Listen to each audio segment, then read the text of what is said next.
So with that being said, are you there, William Ramsey? Yes, I'm here.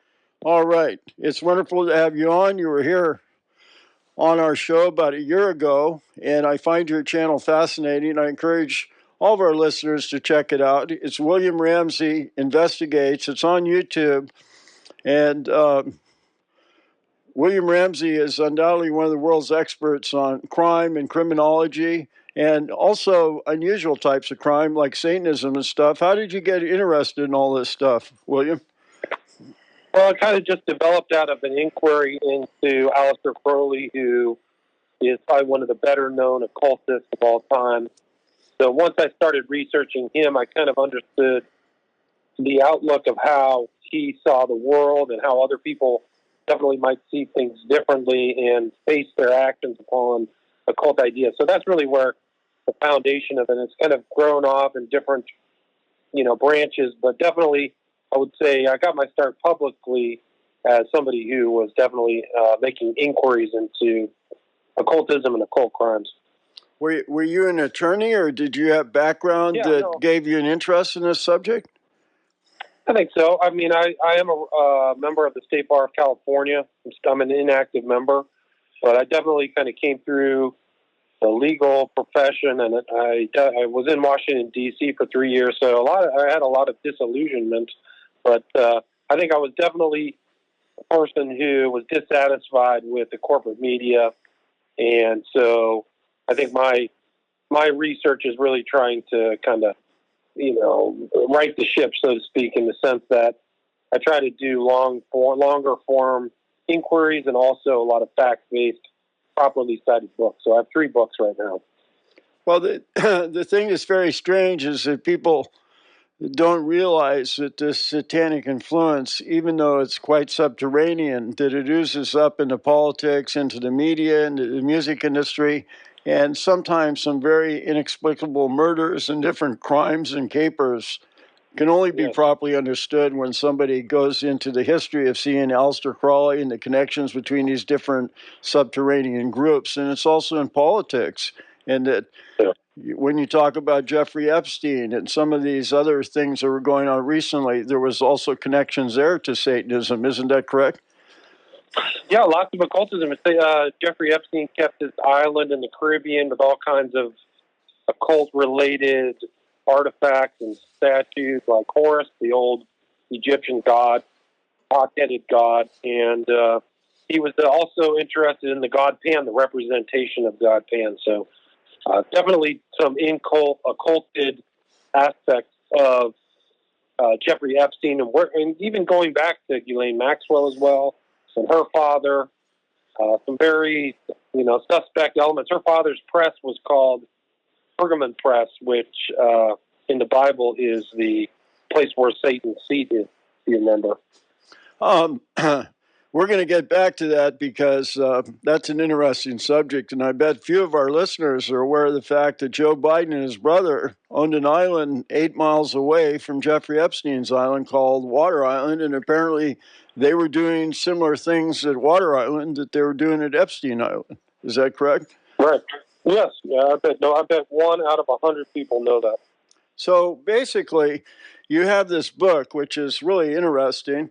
It's called Children of the Beast, Aleister Crowley's Shadow Over Humanity, which is a really great book, and it goes into a lot of unusual nooks and crannies of modern popular society. And what were the other books you've written? I wrote about Crowley's kind of influence on the 9/11 event. That's called Prophet of Evil. Crowley saw himself as kind of like a religious and cultural prophet. So I kind of titled him Prophet of Evil. Aleister Crowley, 9/11 and the New World Order. And then I have one it's a true crime book about a famous case that involved, was really steeped in Satanism. It's called Abomination, Devil Worship and Deception in the West Memphis 3 Murders. Those are all available at my website, William Ramsey Investigates. Yeah, well, you have some videos on Vimeo too, which I was going to get around to see. I haven't seen yet. Don't you? You have a video about Children of the Beast. Is that correct?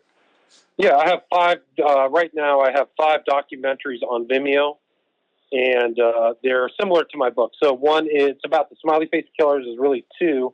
But then there's another one, Prophet of Evil, and I also did a Cult Hollywood documentary. So I have 5 documentaries on Vimeo as well. Some that just came out this year, as a matter of fact.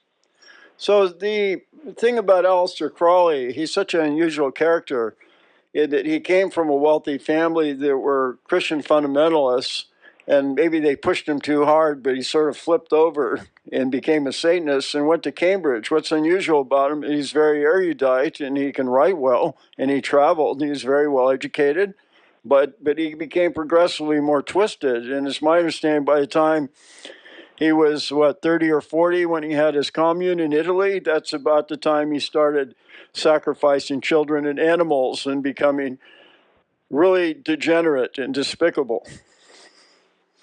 Yeah, I mean, I think Crowley kind of twisted everything around, and he believed that he gained power from transgression.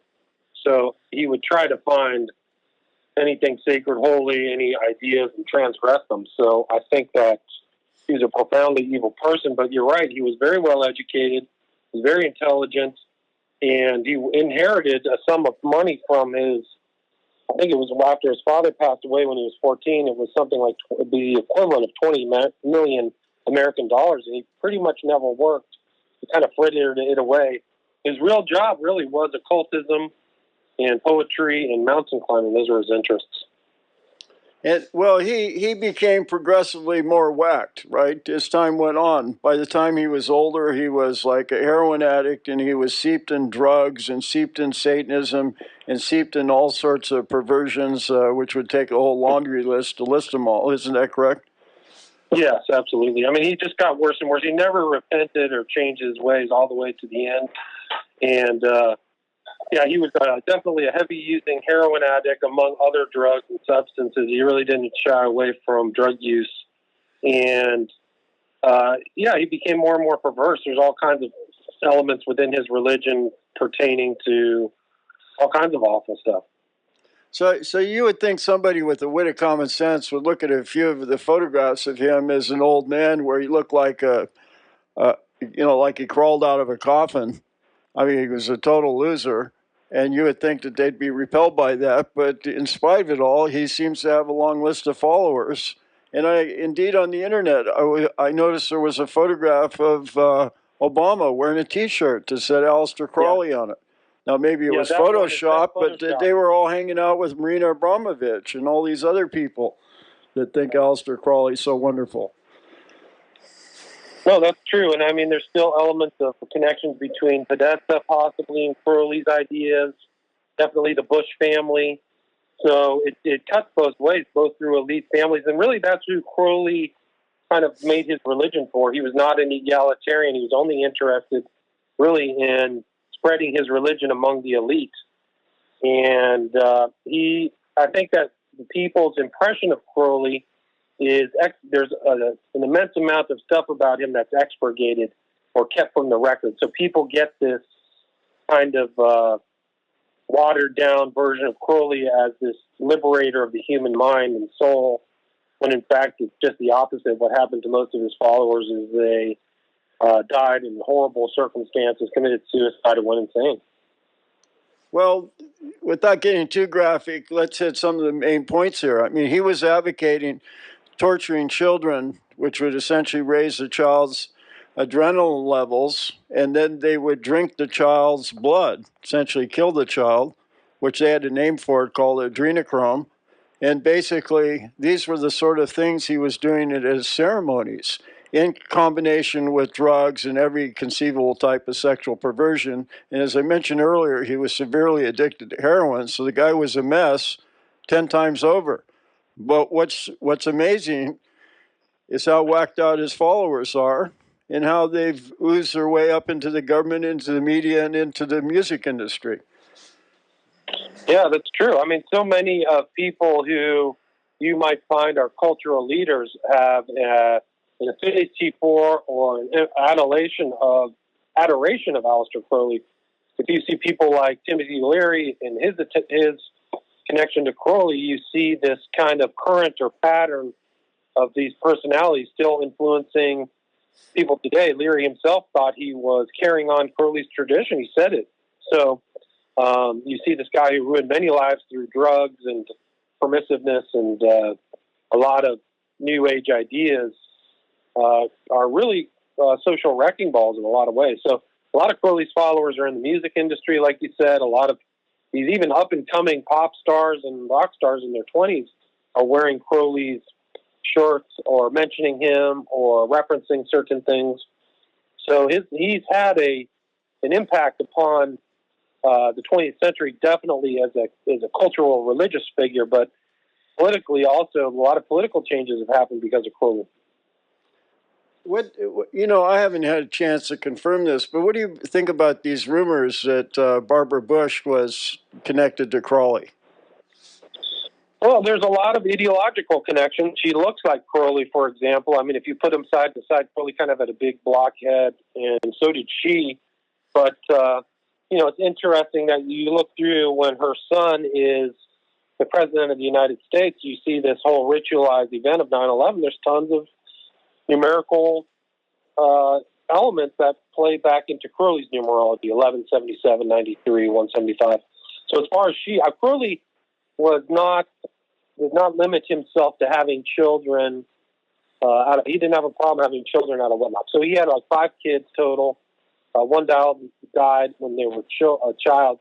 But the rumor is that Pauline Robinson, who was Barbara Bush's mom, was a member of kind of a Brahmin East Coast family here, was in and can be traced to France in Paris at the same time Crowley, after he got kicked out of his commune in Italy by Mussolini, ended up back in Paris. So he meets up with Pauline Robinson. 9 months later, she comes back to the U.S. and has a baby named Barbara. And if you look at the relationship between Barbara and George Bush Sr., it's very strange because it seems like an arranged marriage. She was only 16 when she met Poppy Bush. So there's a lot of strange elements about their life, about the son's life, that would indicate some type of provenance to Cruz. Now, I can't prove it. I would have to take a DNA test or get a DNA test or find some things, but the commonalities are definitely there. Well, it's certainly worthy of further investigation. Now, when this whole Pizzagate and Pettygate and all this stuff came out a year or two ago, people thought it was exaggerated, but the more I looked into it, I saw that a lot of it was based on truth, and apparently there was dark satanic circles that had infiltrated the government and the media, and they had essentially created a new industry where they were kidnapping tens of thousands of children globally and auctioning them off on the dark web to wealthy individuals who would steal their blood for blood transfusions, steal their organs for organ transplants, have sex with the children, or use them in satanic ceremonies like Aleister Crowley had, where the children would be tortured, which would raise their adrenaline levels, and then the Satanists would drink the child's blood and essentially get high off the child's blood, which they called adrenochrome. So you had been running into similar things in your own investigations, true? Well, I don't think there's any doubt Crowley wrote about child sacrifice. He wrote about abusing infants. The totality of how much, and there's definitely blood drinking in Crowley's past. These are all easily verified. He said that as far as Pizzagate and all that, it was never properly investigated by the government. It was only a people's, individual's investigation. But there was so much suspicious things. There was all kinds of weird coded messages on Instagram referring to Haitian sauce, and actually literally mentioned Little St. James, Kara St. James, in one of the things on this Instagram account. So there's a lot of problems there. There was a lot of problems with people really not, the government did not investigate Pizzagate, at least to my satisfaction, or what was called Pizzagate and this whole network of trafficking. But I think Jeffrey Epstein and Ghislaine Maxwell can provenly be, I think in court, be proven to have been trafficking underage girls. How young is another matter. There's all kinds of stories by some of these women who are trafficked that they saw women they've never seen again or children they never seen again.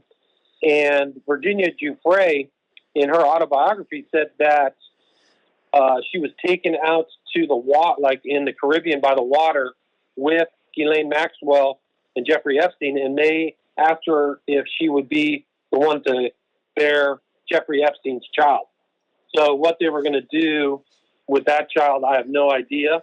But because that happened means that maybe they did it with somebody else. So there's a lot of real sketchy stuff. There's elements of the Jeffrey Epstein, Ghislaine Maxwell trafficking stuff that goes back to Venezuela. So very poor kids whose parents are poor as well and were possibly trafficked. It hasn't been proven yet.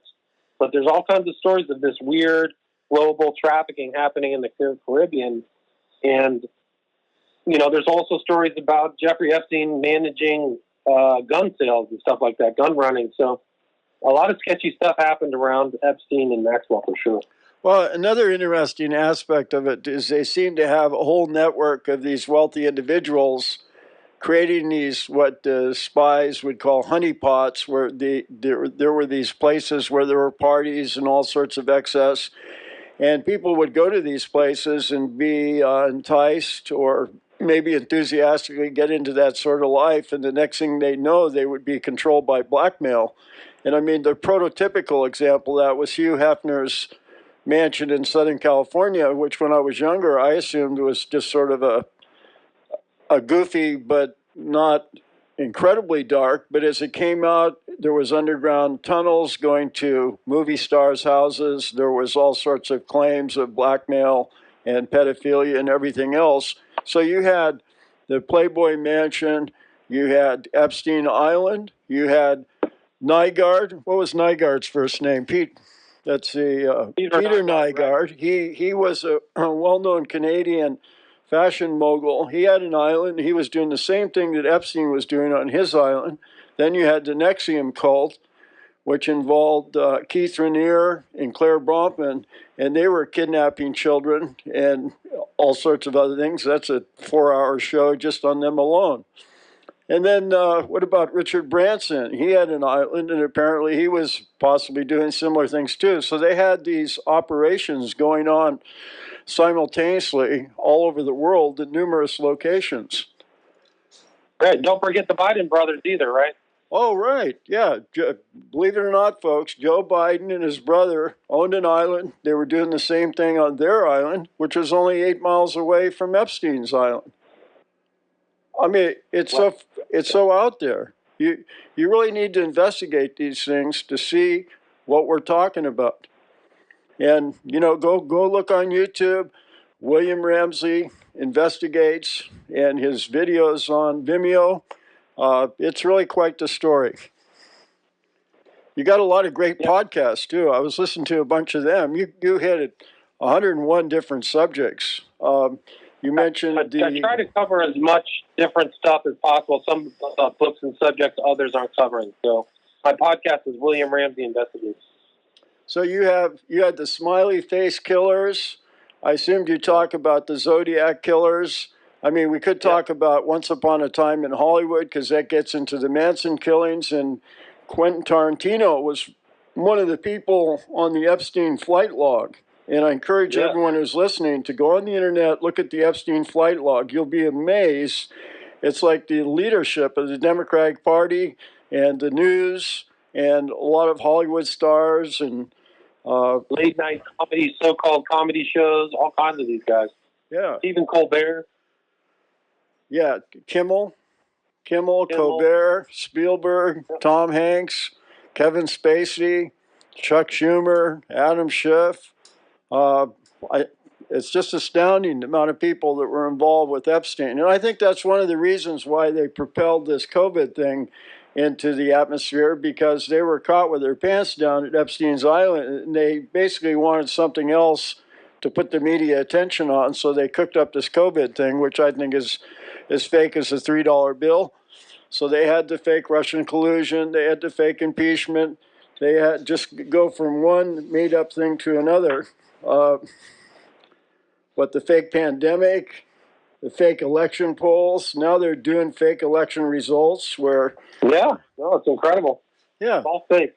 Yeah, they just fake make news, things fake up. Polls, fake election. And, you know, they probably had Biden from the get-go. They knew he was a terrible candidate. They knew he was mentally unfit. but they knew that he would go on with whatever vote fraud that they would consider, and that's what happened. So that's why they didn't really even campaign. Biden and Harris didn't campaign because they knew they were going to steal it. Well, right. They thought, why put Biden out in the public where he might say something stupid and really sink their little boat, when all they can do, or what they prefer to do, is just use the different media outlets they own to just lie about the results and cheat here. I mean, they've got dead people voting. They've got people voting from other countries. They've got these just printing up these mail-in votes. So they're cheating quite a few different ways, and they're using the media to keep pushing a lie. That's their technique. Well, they've been using the media for years. So this is just one example. But there, for example, in Wisconsin, they had 87% of the population vote, which is so far outside of it's almost 5 standard deviations from the norm. It's like it would be like the equivalent of the Titanic coming back up from the bottom of the ocean or something. It's just not possible. So Wisconsin itself is massive, just in that state alone, just by the amount of people who supposedly voted. And even in some of the precincts it's either Minnesota or Detroit, like 200% of the registered voters voted. So it's above what the registration is. So where are these people coming from? They're just dropping in from Mars. Or all of a sudden they'll count 100,000 votes, and 100,000 of them for Biden and not a once for Trump. It's like, but that's why, in a real roundabout way, that's why I wanted to talk about Aleister Crowley, because when you see that a lot of these people really have thrown out all sorts of moral codes, and basically child trafficking and every type of blackmail and perversion is just A-okay with them, then you see that it wouldn't be hard for them to cheat in an election too. Oh, no, not at all. If you look at the Hunter Biden laptop, which was totally suppressed, it's not just the sexual depravity in there. It's all of the deals that the Biden family and the brother and the son were involved in that are hyper sketchy with communist China. But Hunter Biden, I don't know, I would call him like just the depravity is off the charts. And it's evidenced in there in that laptop. All kinds of prostitutes, meth smoking, just incredible. Yeah, I can't even say it online, but you can say it online. I don't want to, get too rude, but the fact of the matter is, people need to know this. People who are too polite don't understand the depth of some of this depravity.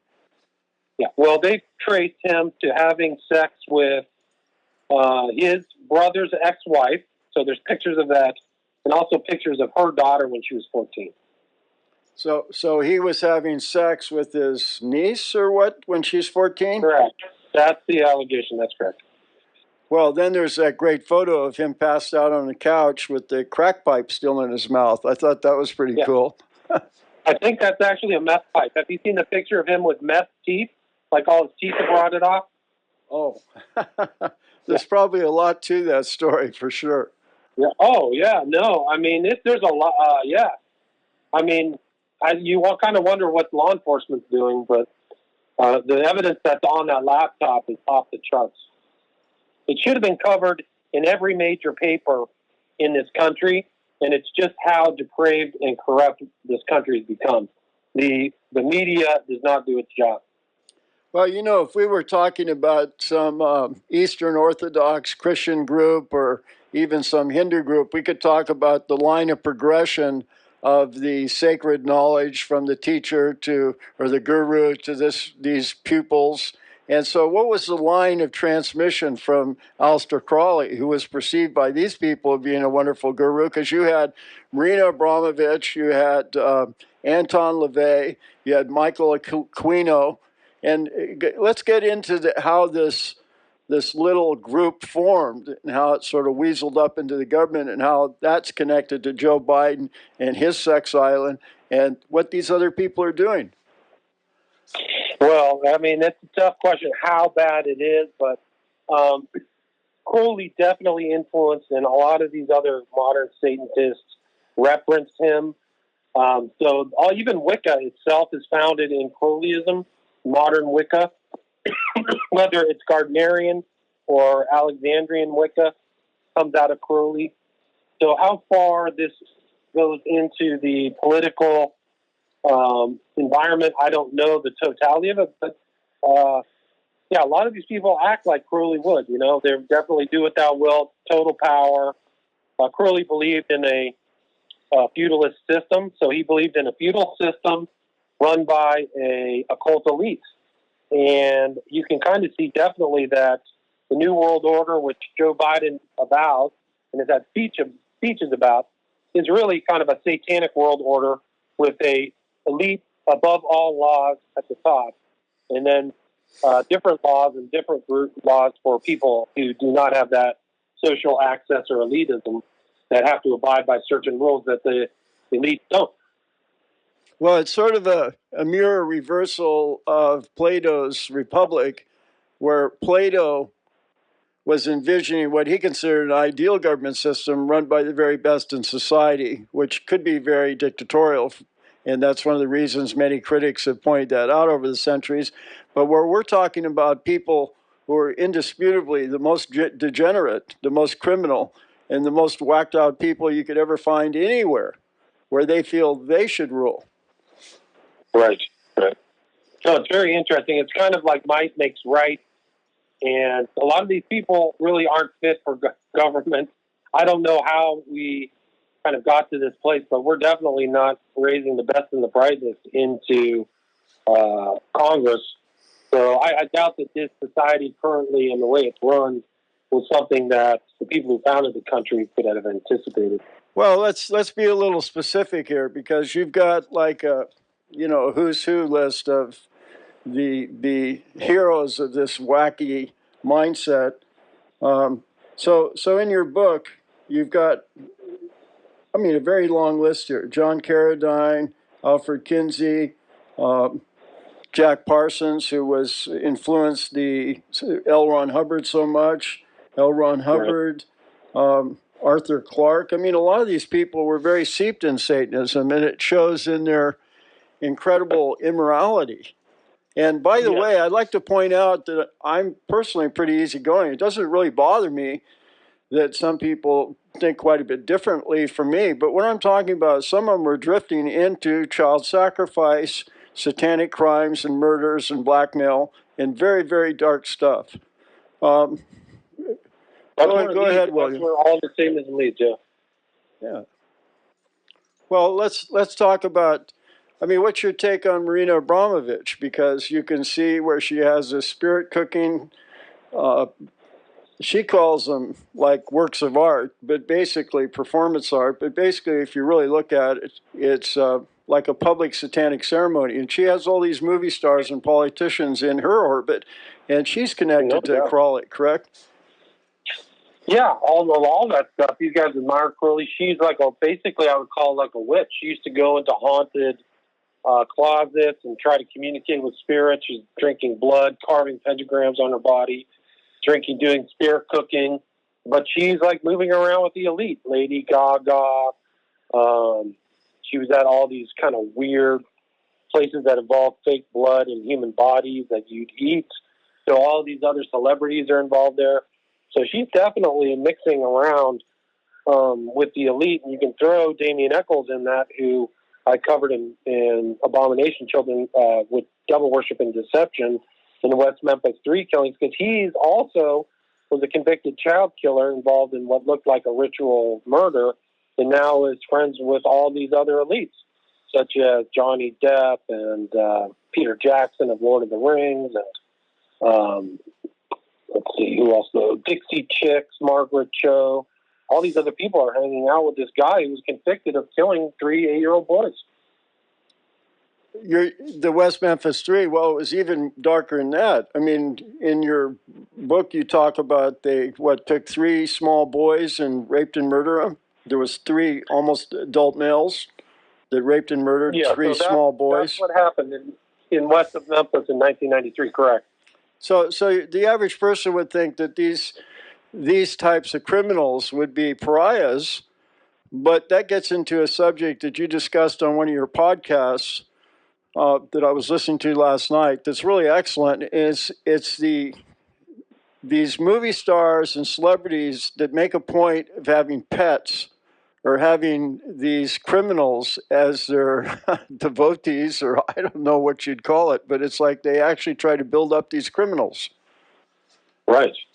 Well, they actually raise money to get them out of jail.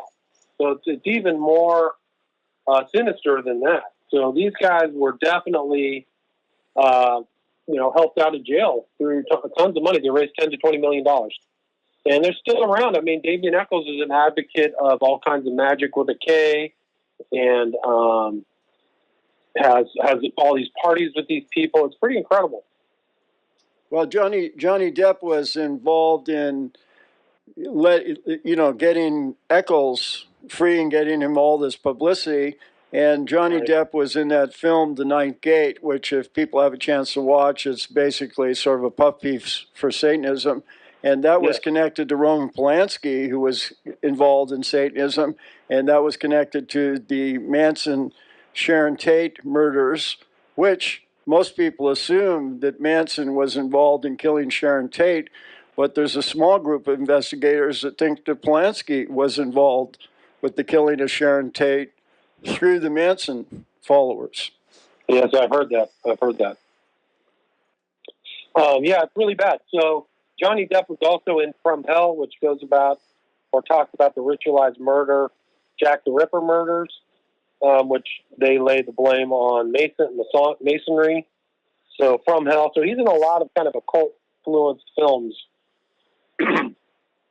Well, did you see that Once Upon a Time in Hollywood, which actually I thought was quite watchable as a compliment to Quentin Tarantino. But if you really read between the lines, it's sort of like a puff piece for, it's a puff piece for Satanism. And basically, what's the name of that director? Polanski, yeah. It's sort of a whitewash of Polanski. Right. Yeah, no, I think it was a whitewash. And it's kind of like a nice story where the cultists kind of get beat up at the end, I think. But, yeah, there's a lot of problems with it. I mean, it's definitely fiction. Now, there's so many on your website and also on your different podcasts. There's hundreds of different subjects you've covered. Now, one of the things you covered was the smiley face killings.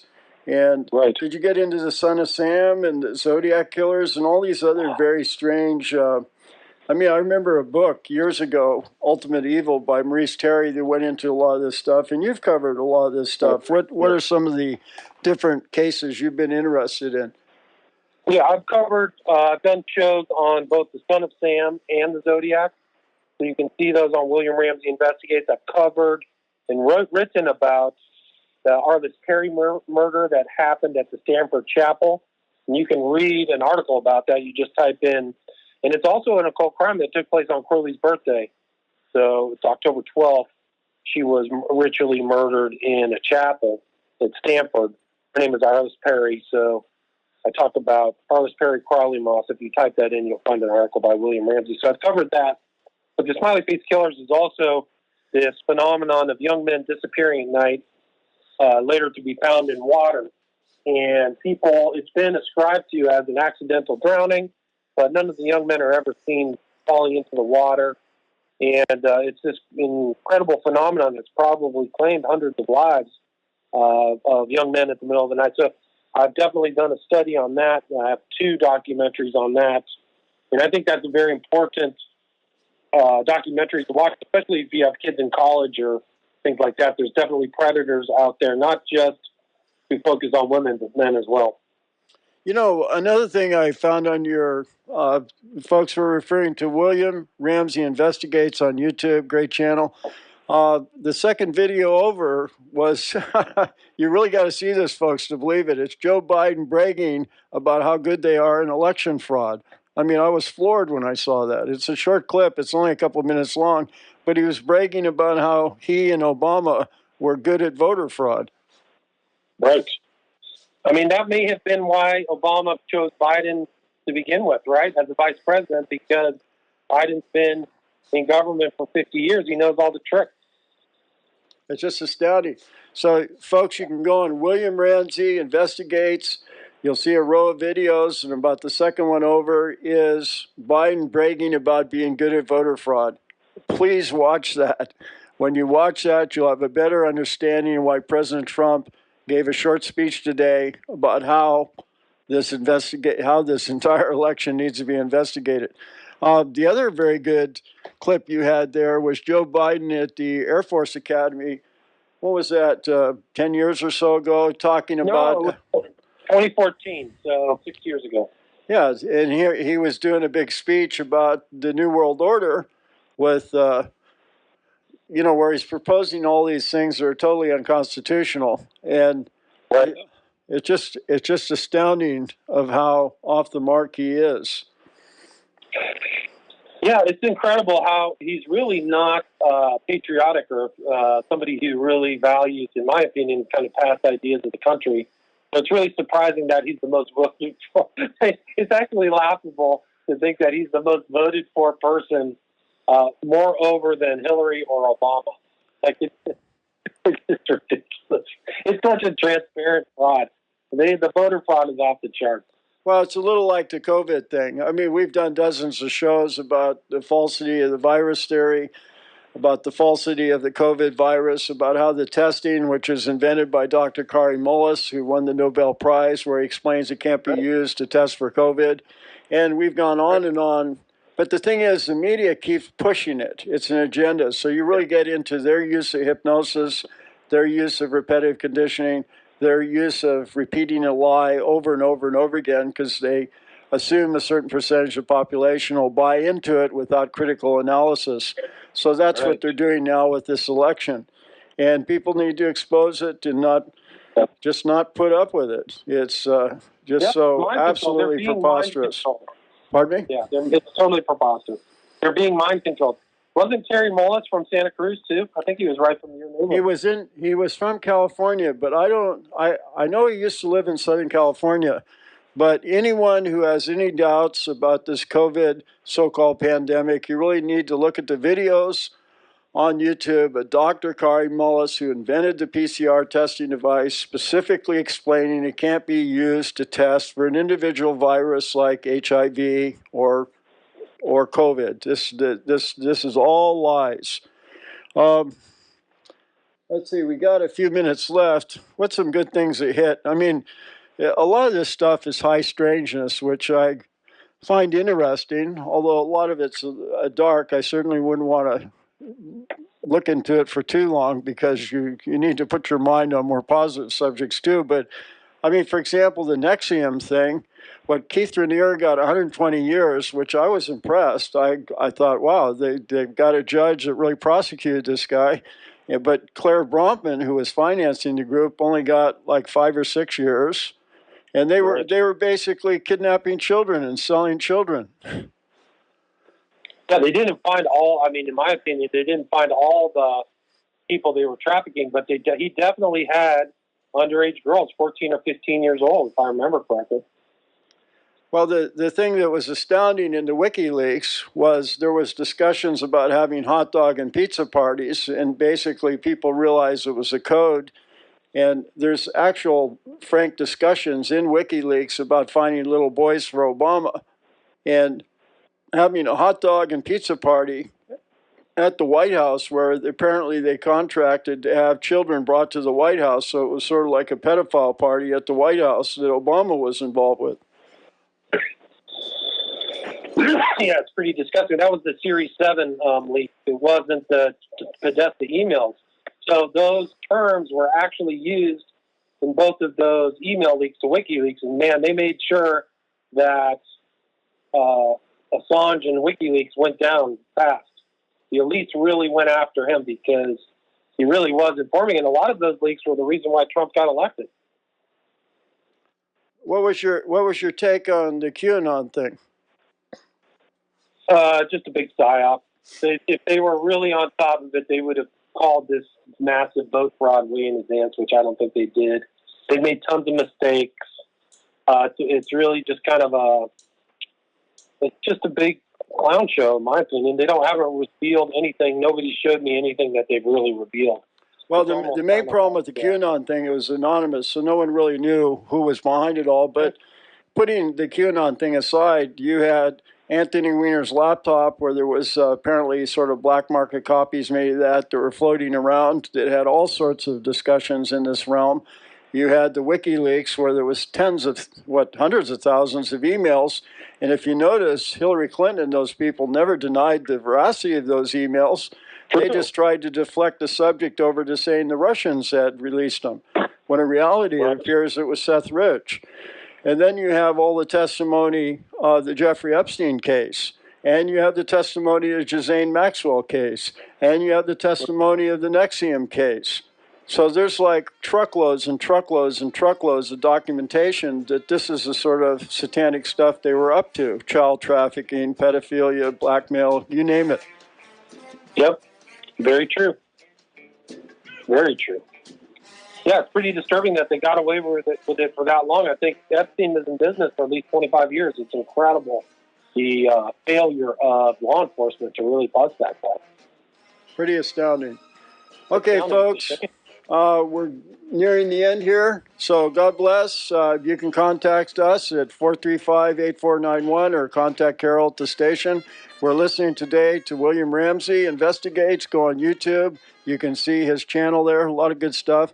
God bless, William. I'm glad you could come on the air with us. Do you have any final comments?